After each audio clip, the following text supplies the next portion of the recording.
Hey, this is Joe Hernandez, the voice of Daruk and Yunobo in Zelda Breath of the Wild, asking you to subscribe to Game Over Jesse and listen to our interviews and episodes together on this Zelda podcast, the 𝐈𝐧𝐬𝐭𝐴𝐽cast.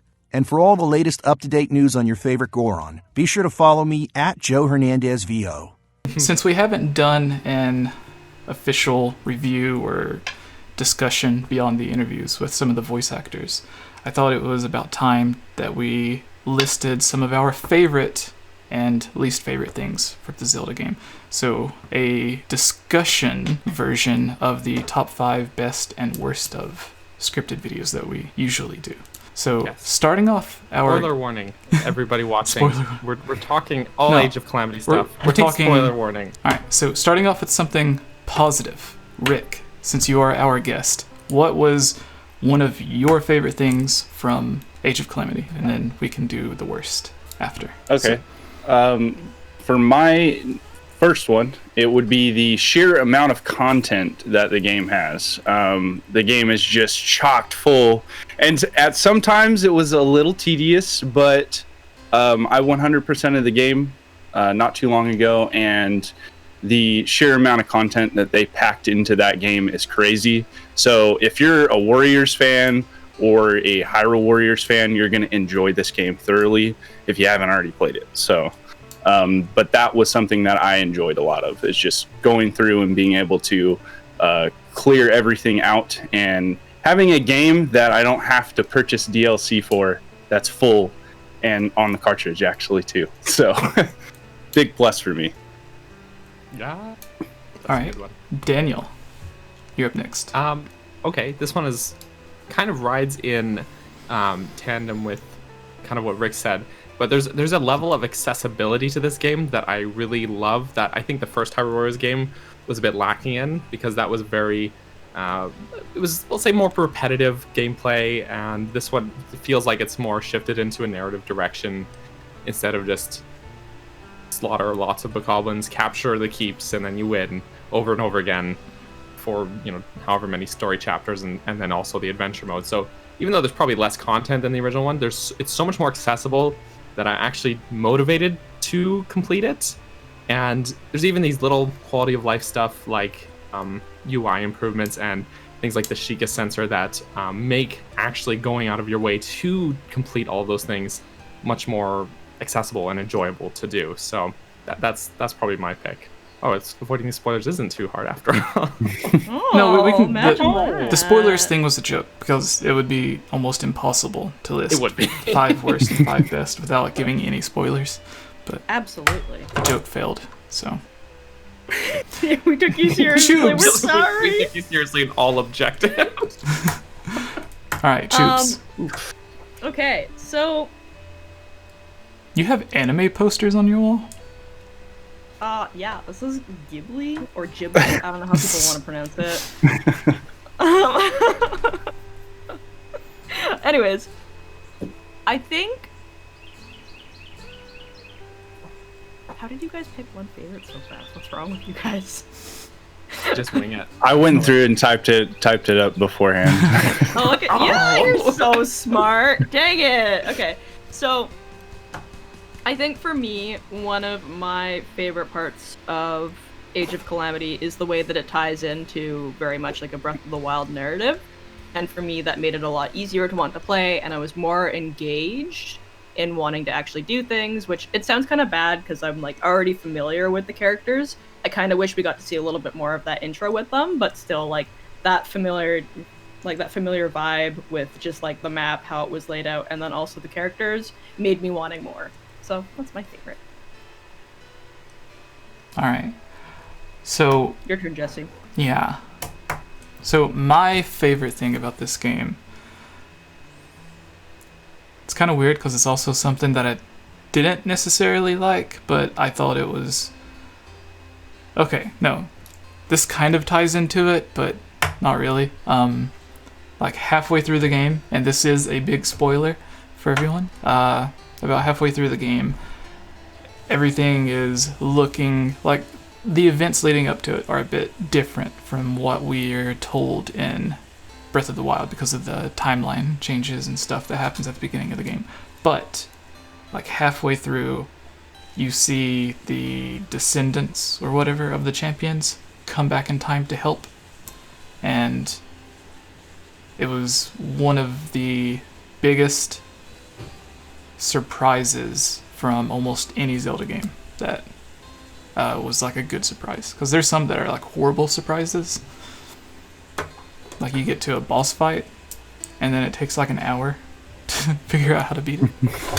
But yeah, so that would be my thing. It's just the way that for a lot of people that may have been feeling like, oh, well, this isn't technically the story from 100 years before Breath of the Wild because it converges, does its own thing. But then you potentially get some of the characters that we know from the future. So, yeah, I guess that would be my thing. That was a big surprise, that moment, actually, because somehow there was no leaks about that, really. I feel like the Zelda community as a whole was really good about not putting spoilers out and stuff, and just the fact that happened was one of the few, like, surprising gaming moments for me in the recent years, because it was like, whoa, like, how did nobody leak that or post it on Twitter or like anything before I came across it? Do you know what the really crazy part is? We interviewed Joe and lightly touched on a bunch of the Age of Calamity stuff without mentioning him also doing Yunobo. And because we just kept on saying Daruk the whole time. And he never mentioned Yunobo. And then it was literally the next day that I was watching that cutscene. Like, oh my god. So like, it could have been a huge, like, it was like on the edge of a huge spoiler that entire time. True. Although, the game had just been out a couple days when we interviewed Joe, and we told him ahead of time, we're like, we don't know how far people watching are through the game, so we're gonna avoid spoilers. So yeah, you knew the story 6 months ago, but in that industry. Yeah, and that's fair, because like Joe probably also knew that a lot of us may have not have seen that far ahead as well. So, and if we don't ask, he's not gonna say anything, because I think that's just the nature of his work, right? All right, Rick, as the guest, do you have a second or a fifth? Yes, I do. Let's go ahead and the little details that you could tell that the Zelda team added in the game. So, for instance, one thing that I noticed while recording footage for my all armor guide was that if you put on like the Baco mask or the Moblin mask, they actually make the noises like they do in Breath of the Wild. So, and then if you stay still for a minute, Link will make the same movements. So little details like that, or for instance, there is also a graveyard in one of the early sections of the game that you could tell was the Zelda team trying to like call back to Burrito Village and everything, and the graveyard there. So those type of things were really cool to see in the game, seeing that they worked side by side with certain members of the Zelda team this time around. So, all right, Rick, since you are the only one of us who is professional and you wrote down and organized your list, and don't explain it, just like run down your list really quick since it's already in front of you. Okay. So the next one is the amount of Korok seeds in this game. So spoiler warning for anybody. I believe there's only about 160 in the game. There's not 900. So you don't have to go around looking for them like crazy. And then the game also makes it really accessible also to go through the missions that you need to find those Korok seeds. So I can't remember what it is, but by collecting a certain amount of Korok seeds, you can unlock one of the Hestu's maracas, and it will grant you the ability to see the Korok seeds on your map screen. So, or not on the map, but like the detail screen. So you can go through and know how many are in that actual mission. So that was really cool. Number 4, or whatever number we're on, the soundtrack, Burrito Village was my favorite.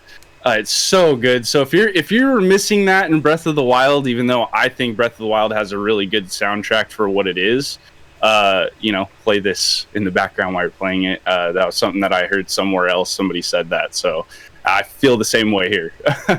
And the last one, the only time travel aspect, this is something that Jesse mentioned earlier, is that I actually enjoyed with this game.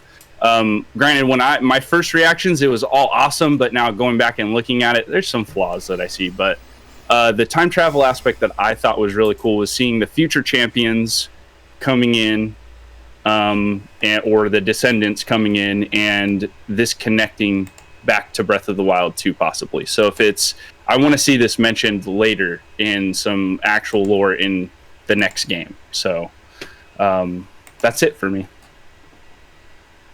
Right on with the soundtrack, though. The soundtrack is so good. I was telling Daniel that I can't remember what part it was, but there was like one of the songs like started playing, and it was so powerful. I actually just started crying because I was like, I love the soundtrack. Yeah, you texted me, but that was like the basically the main Zelda theme almost. Yeah, it's just like I love hearing it like remastered, and I love hearing that like when it gets brought back so many times. Whenever I hear it in like a new Zelda game, I'm just like, oh, nostalgia. Oh, so good. Especially because it was like very sparsely used in Breath of the Wild. That theme, yeah. Also worth mentioning, while we're just honorable mentioning some positive things. Tarako, or Baby Egg, as I will forever call him, everything about him is wonderful, and I love him, including having to, again, spoilers, big spoilers, everybody, as if we haven't said enough times, the part where you actually have to fight him because he starts becoming corrupted by malice, and I was like, I literally had to pause and put my controller down. I was like, don't make me do that. Like, you get so emotionally attached to this little guy. I know, Kayla, you compared him previously, I think, to like R2-D2, which is, I think, a pretty apt comparison because he's basically like a little robot with no facial features or anything, but he's somehow, through just his little beeps and boops and his body language, so expressive and so lovable. And then that moment where he starts glitching out and he's becoming corrupted, and then you have to fight him. It hits hard, and I didn't expect it to. I figured they might throw something like that in there, but I was like, oh, when it actually happened, I was like, oh, I'm not ready to do this. And you because you're Link 2, you're gonna destroy him in a fight like that because Link is so OP. Like, I legit cried live on stream when I had to go through that whole portion that you're talking about right there. It was so emotional. So emotional. Yeah. It's great. It's great. And even though it didn't follow the story that I expected it to, the whole overarching story and everything Tarako involved is just so emotional. So emotional. It's wonderful. Yes. Sorry, I'm done ranting. I don't know if it was just because in Breath of the Wild there was like a 10-year wait from the first trailer until it was finally released. So there was like tons of trailers that released, and you got to see huge parts of the story, like Link and Zelda under the tree when like Zelda's thinking that she can't do anything, she's useless, and Link's just being the worst friend ever and not giving her any support or advice. Just training. And then there's like the part where they're running and they fall down, and there's that cutscene in the rain and stuff. And even though Breath of the Wild had those, and I would debate that they were more emotional, playing through Hyrule Warriors felt more emotional. But maybe it was because of Breath of the Wild, and we already have all of the information, details, and that connection with the characters from Breath of the Wild already, as well as there only being like a few trailers from Hyrule Warriors, and everyone's hope from the beginning was that, okay, we know they're all going to die at the end, but let's hope that it's still as good as it can be, like a bittersweet ending. And then the time travel thing happens, and you're like, oh, well, maybe they don't die. And then, spoilers, they're about to die. And Link and the future people come and help. So I really liked it. Because that was like the one part they where let us on with that, though. Like, even in one of the trailers, they showed snippets of those battles with the champions in their divine beasts against the blights, and like they really like let us on to believe that that's how the story was going to go, only to just subvert all of our expectations and surprise everybody. But yeah, definitely. Oh, and the marketing was definitely misleading. It was misleading. Yeah. It definitely was. I'm not angry about it. Like some people I've seen are really mad about it. They're like, this is going to ruin the sequel to Breath of the Wild. And I'm like, no, I don't think it will. Because that started development first. But there's two things they can do. They can either ignore it entirely, or they can just slightly reference it. And I'd like to see them slightly reference it. And that's about it. I mean... Yeah. I mean, even in a way, if, like, say there's a line of dialogue with Sidon in the sequel, and he mentions he's surprised he's back in the present day and nothing's different because he thought he went and saved the day or something like that. Or maybe he's sworn to secrecy. He's not allowed to talk about it, but he lets something slide, or, who knows. But it's, there's opportunity to sneak something in there without this actually impacting the story of that future game. This is how dumb I am. Okay, so this is how dumb I am. When you said Sidon could be there and he could just mention something about nothing really being different or whatever. When you said that, my first thought was like, didn't Sidon die though? How's he coming back to life? What? And then I had to think about it, and then I was like, oh, what? He wasn't the one back then. But imagine it from his point of view. If Breath of the Wild happens, right? And we know that they're from that time because they even mention, oh, Link, it's good to see you again. And Link, who doesn't say anything, must be like, what? What? Who are you? But from their perspective, they've gone through, it's been 100 years, everything went to hell and died and exploded and is destroyed. And then they went back in time, and from their point of view, they went back in time and they prevented this huge catastrophe. Yeah, they're the true heroes. They go back to their present day. And then what happens? What if they go back to present day and it's exactly how they left it? And they're like, we didn't change history. What happened? What was that all? It's was like that a dream? Trunks and Dragon Ball. Right, but it's just because the timeline is probably like a split deal. But who's to say they understand quantum physics? So yeah. So I don't.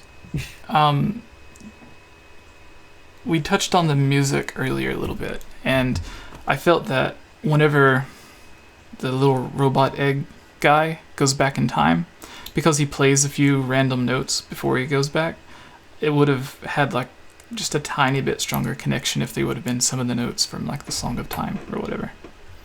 Yeah, and it's sort of similar, but it's the game's main theme. Yeah, notes from that. There was something. Oh yeah, which I'm sure, knowing Nintendo, is probably some part of the notes of the Song of Time or Zelda's Lullaby, guaranteed. I bet. Just with the fact that they do it with a lot of their other music, we've seen it several times, slowed down, sped up, whatever. Reversed. Ballad of the Goddess is Zelda's Lullaby in reverse. Yeah, exactly. Yeah. Or they probably just took a couple notes from it and then randomized them or something. Yeah. So the final thing that I want to mention before we move on is something that I don't know if Chiblima was in the video, and I don't know if Daniel was in the video, but it was something that I wrote it about.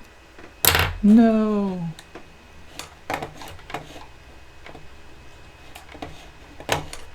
I don't remember if you were there. Man. So goodbye.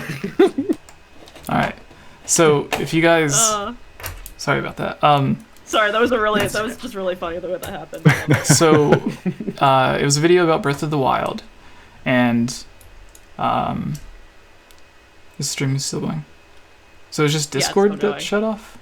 That's weird. Yeah, I think so. It showed everything you were doing on Discord. That was really weird. So it was a video on top 5 improvements they could have made to Breath of the Wild or whatever. Maybe something like that, or top 5 things that I would have wanted as DLC. But for the longest time, I was telling Daniel that instead of having the what are they called? The weird blight cannons, the fire blight, wind blight, everything. Instead of having those, which they could have still had those, but I thought it would have been interesting if sort of like Puppet Zelda, where Ganondorf possessed Zelda and turned her into this weird evil puppet thing, that it would have been awesome if when you get to that room in the Divine Beast, where you have the boss battle, but then you see the champion there, and you go up to the champion and be like, oh, this was easier than I thought it was going to be, and like you go to save them, and then it turns out they're the boss. Kind of like that person that you helped through the dungeon in A Link to the Past. Like Blind the Thief. Yeah, and then she turns. Is it a she? She turns into the boss. Well, Blind he's disguised as the maiden. Yeah. Who you're supposed to be in there rescuing. Yeah, so it'd be a similar situation to that, and what they did with Zelda. So I thought that would have been cool, and I kept on saying that over and over. And although I know they didn't, I'm still going to say Nintendo stole my idea and did it, and I'm happy that they did. Because in Hyrule Warriors, I mean, the hollows are a little bit different, but same idea.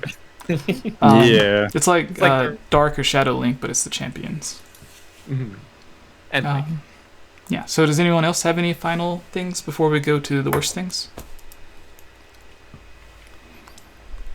Honestly, Rick covered most of the good stuff. Yeah, I'm like. Yeah. He asked me to. So I'll fault you, dude. what was it? There was a similar situation, really quick, with either the first or the second video that I did a long time ago, when my channel first started, with Greg Miller, Game Over Greggy, the guy that I stole the name from, and I asked him like one of the random questions, which he didn't know this was one of the questions, but was like, whatever that year was, what are like the games that you're looking forward to coming out for the rest of the year? And then he just pulls up a list on his computer, and he has it like all already listed out, and like what days they're releasing and how much they are and what console they're for. And in my head, I'm like, I've never met anyone that organized, because usually if you're looking forward to a game, you just remember it. But apparently Rick, Greg, and some other people out there are beautiful unicorns. I have really bad short-term memory, so it's better for me to write it down rather than ramble for 15 minutes, you know. All right. That's fair. All right, so starting off the second half of this, the top 5, probably more, just like the best. Top 5 worst things about Age of Calamity, or 5 things that we would have liked to see changed or done better. Because there's some people that are like, well, this isn't a bad thing about the game, or that wasn't bad. So you can rephrase it.